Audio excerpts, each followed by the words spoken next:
পশ্চিম বাংলায় আমাদের সমাজের যত এরা যে বুদ্ধিজীবীরা আছেন কিছু সমাজের আগে বাড়াবার জন্য তো বলছেন। আজ 1947 সালে দেশ আজাদ হয়েছে, এটা একটা ছোট ছোট বাচ্চা জানে, বই লেখা আছে যে আজ দেশ আজাদ কোন সালে হয়েছে। কিন্তু প্রথম সংশোধন যে হলো কুর্মীদের সঙ্গে 1951-52 সংশোধনে 51-52 আজ 73-74 বছর আছে, কুর্মীরাকে কোনো ফ্যাসিলিটি নাই মিলে, কোনো সরকারি ফ্যাসিলিটি নাই। আজ আমরা সব জিনিস নিয়ে বঞ্চিত আছি।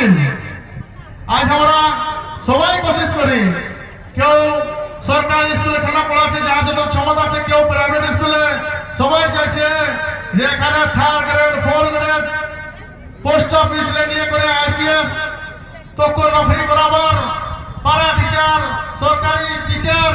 কিন্তু তোমার এই ঝাড়খণ্ডের সরকার